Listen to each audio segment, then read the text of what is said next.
Bonjour à toutes et tous et bienvenue dans ce nouveau concept de vidéo où nous verrons comment fabriquer des objets pour votre pratique de magie en général.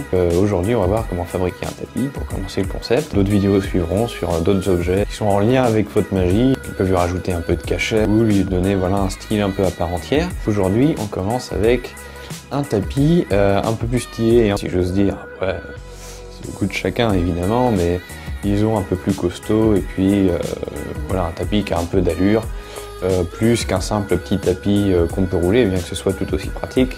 Là n'est pas la question, vous m'avez compris, et du coup je vous laisse avec la fabrication. C'est parti.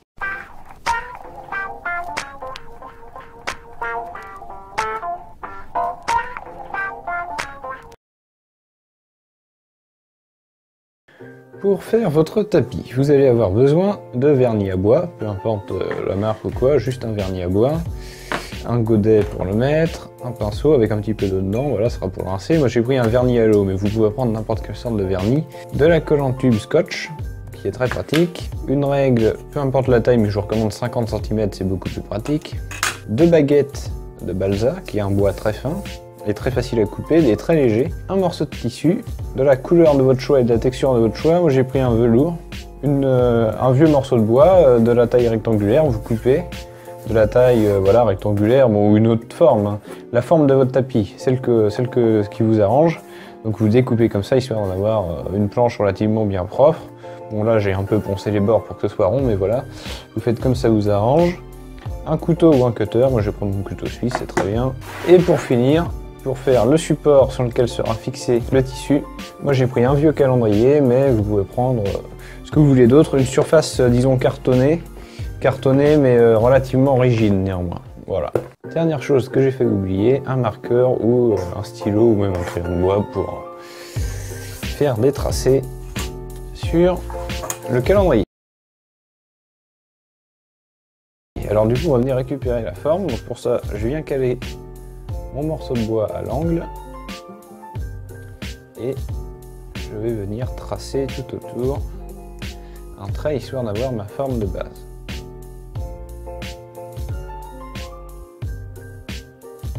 Donc une fois que j'ai ma forme principale, je vais pouvoir venir la découper. La découpe bien entendu est grossière puisque ce n'est que la forme de base et qu'on va ensuite la redécouper plus proprement de la taille appropriée. Et pour l'instant, on ne va pas se fatiguer à le faire proprement, donc un couteau ou un cutter peut très bien le faire. Et si vous avez de gros ciseaux, ça marche aussi.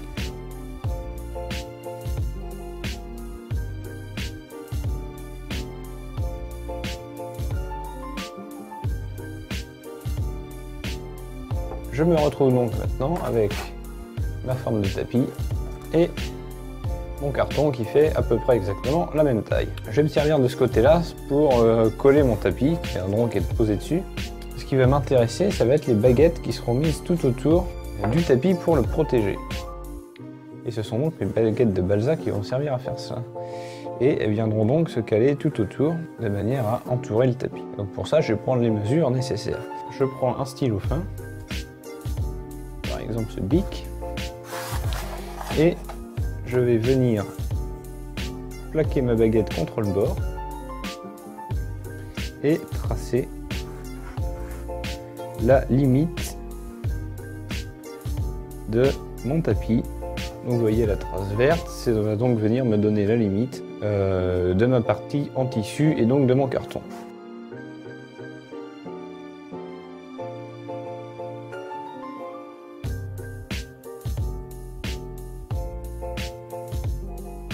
Une fois que j'ai ces dimensions prises, qui en soi sont pas compliquées puisque les baguettes de balsa font 1 cm de largeur. Donc pour être sûr, je viens avec ma règle mesurer. Donc là j'arrive à 30 cm. Donc je dois retirer 1 cm de chaque côté, ce qui va donc me faire 28 cm en largeur pour ma plaque de carton. Et en longueur, je vais donc arriver à 36 cm. Donc 36 par 28, nous allons donc découper cette forme dans le carton. Comme vous le voyez, l'avantage d'avoir une règle plus large, c'est que ça vous fait équerre aussi quand vous vous placez contre un coin. Et comme ça, je sais avec précision que je suis à angle droit.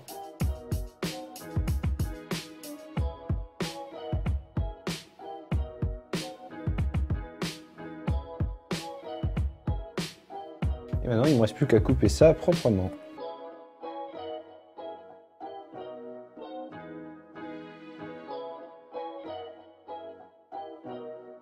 Pour découper ma forme, j'ai donc le choix entre deux outils, soit un cutter X-Acto si votre carton est peu épais, et sinon un cutter ordinaire, donc attention les doigts, il n'y a rien qui coupe plus, surtout celui-là, méfiez-vous, et on va donc couper proprement nos deux limites. Autre astuce au moment de couper, évitez de couper du côté où vous avez la graduation sur votre règle, mais de l'autre côté qui normalement est adapté à ce genre de découpe. Parce que vous allez éviter de venir avec votre cutter effacer la graduation. Donc ensuite la main bien placée sur le bord, je le pointe et on coupe ça à la règle surtout, hein, puisqu'il faut que la découpe soit la plus propre possible. Et comme vous le voyez, ça nous fait une découpe bien propre, bien nette. Et je peux donc faire le second bord.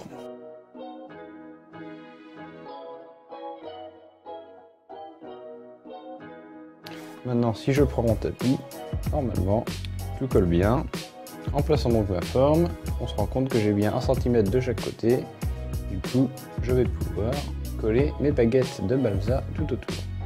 Pour mes formes, ça va être très simple. Je vais donc venir me pointer sur toute la longueur en ajustant bien le bord. Et on va retourner le tout. Et là, je n'ai plus qu'à donner un petit coup de marquage à mon bord. Et je sais précisément où couper pour ma découpe. Et donc là, vous allez voir, ça coupe comme du beurre.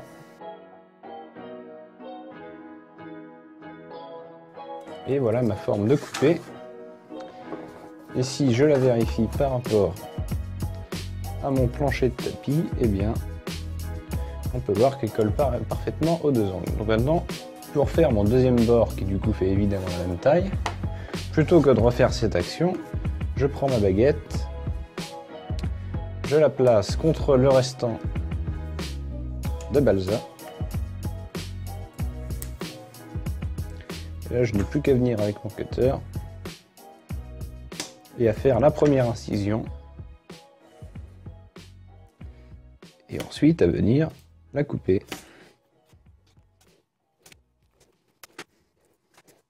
Ce qui me fait maintenant deux petites baguettes qui font à peu près exactement la même taille. Donc ça, c'est pour les longueurs. Maintenant, autre point qu'on va voir, c'est que pour que mes deux bords soient propres et ne se retrouvent pas avec des angles comme ceci, ce qui n'est pas très élégant, on va venir faire des biseaux. Alors, c'est très simple, il va juste falloir venir à 1 cm et couper la diagonale. Je vous montre. Je viens à 1 cm, comme ma baguette fait 1 cm de large, n'est-ce pas? 1 mm de plus, donc on va donner 1 mm de plus. Je prends mon stylo habituel, je poursuis le trait en angle droit, et là, je n'ai plus qu'à prendre mon cutter, le placer entre ce point-ci et ce point-là, entre les deux angles en diagonale, et à donner la première incision. Et donc là, il va falloir y aller tout doucement pour que la découpe soit propre, bien entendu. Et après une découpe propre, voilà mon biseau. Et je viens refaire cette opération sur chacun des coins.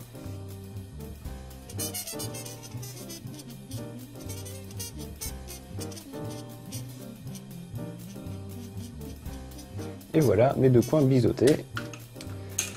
Et on va refaire comme pour tout à l'heure. Je viens caler mes deux baguettes précisément l'une contre l'autre. Et on va se servir du biseau qui est déjà fait pour avoir les deux autres biseaux faits de la même façon et à la longueur que je désire.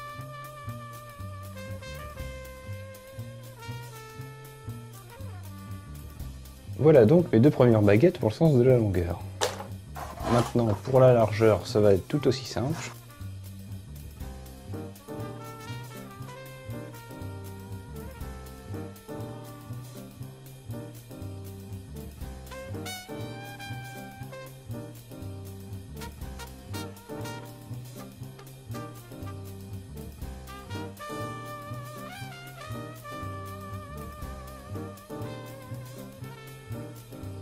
Une fois que ceci est fait, je me retrouve bien avec mes deux baguettes dans la longueur et mes deux autres biseaux. Et comme vous pouvez le constater, Si je les place l'un en face de l'autre, ça nous fait un angle droit beaucoup plus propre que si ça avait été les barres à même lors des coupes de base. Je n'ai plus qu'à prendre mon tapis et ma colle. Et nous allons donc les coller.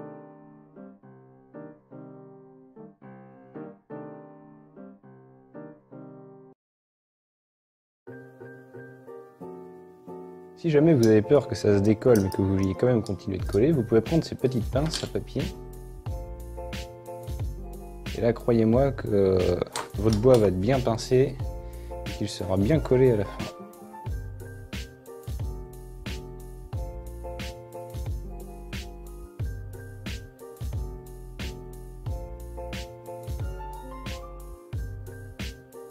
Une fois que tout est bien collé, je n'ai plus qu'à attendre sécher pendant quelques minutes, disons entre 5 et 10 minutes. Pendant que mon tapis termine de sécher, plutôt mon plateau de tapis, on va venir prendre le morceau de tissu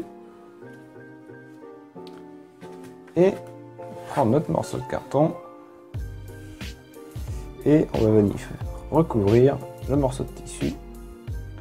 Et alors pour ça, ça va être très simple. En fait, il ne va pas y avoir de surface collée au niveau de la face du tapis. En fait, c'est tout le reste, on va venir tirer très fort pour que le tapis soit bien tendu. Et on va toujours utiliser cette colle là, où je vous montre. Donc, on beurre bien, on met une bonne quantité. En zigzag, c'est important parce que si vous faites une ligne droite, si ça part, ça va partir d'un seul coup, tandis que là, en zigzag, ça va venir donner de la rigidité supplémentaire à votre collage. Et donc là, je tire bien. Après, même méthode que tout à l'heure, si vous voulez pas que ça se barre pendant que vous faites la suite. Immédiatement après, on vient faire l'autre bord.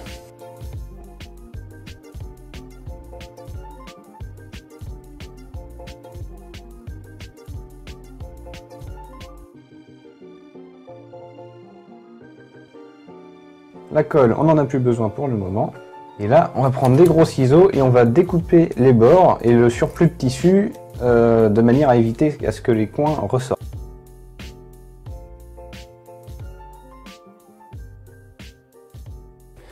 Et voilà donc ma belle surface de tapis. Et donc là, normalement, si tout se passe bien, pardon, je peux venir la caler à l'intérieur de mes baguettes. Peut-être faudra-t-il forcer un peu, mais normalement, tout devrait y rentrer sans problème.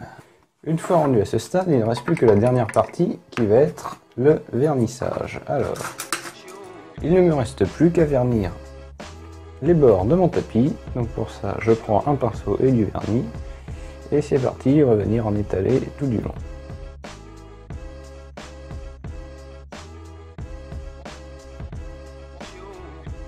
Maintenant, dernière étape, l'encollage du tapis et de son support.